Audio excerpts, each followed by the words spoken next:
बिस्मिल्लाहिर्रहमानिर्रहीम, अस्सलाम वालेकुम। आज मैं लेकर आई हूँ बहुत ही स्पेशल रेसिपी जो कि हर घर में बनता है और हर किसी को पसंद होता है, आलू कीमा। बहुत ही इजी रेसिपी है, आइए इसको बनाना सीखते हैं।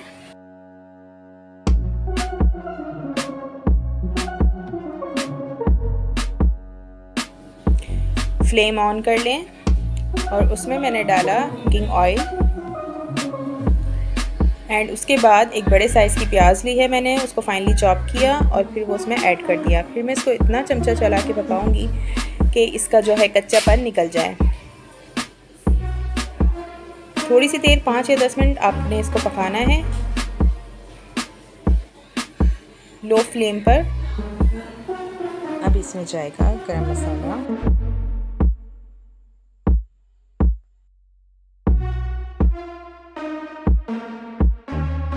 और साथ ही इसमें जाएगा कीमा। बीफ का कीमा लिया है मैंने आधा किलो, और इसको इतना फ्राई करना है कि इसका पानी जो है वो ड्राई हो जाए।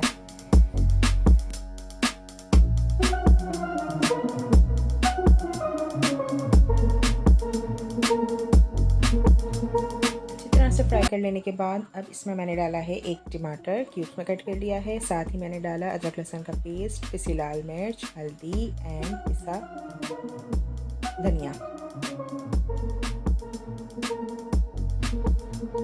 बस अब अच्छी तरह से मिक्स कर लूँगी मैं, ताकि ये अच्छी तरह से मसाले मिक्स हो जाएं और ये अच्छी तरह से भून जाए। साथ ही मैं इसमें डाल दूँगी इसमें ज़रूरत नमक और इसको मज़ीद भूनूँगी मैं।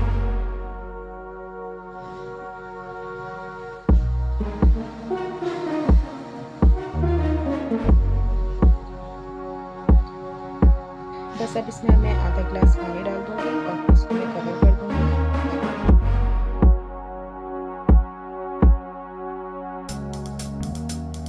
तकरीबन 10 से 15 मिनट इसे पकाने के बाद अब ये अच्छी तरह से भुन चुका है। अब इस स्टेज पर मैं इसमें आधा कप दही डाल दूँगी और उसके बाद इसे अच्छी तरह से मिक्स करना है, थोड़ा सा भून लेना है। अब मैं इसमें आलू डाल दूँगी जो मैंने क्यूब कट करके रखे हुए थे, और इसको ढक के इतना पकाऊँगी कि आलू गल जाए। जी, तो अब ये कम्प्लीटली रेडी हो चुका है, आलू भी गल चुके हैं। अब मैं एंड में इसमें हरी मिर्च डाल दूँगी और अब मैं आपको इसे प्लेट में निकाल के दिखाती हूँ। देखें कितना अच्छा लग रहा है ये, लाजमी ट्राई कीजिएगा। Thanks for watching.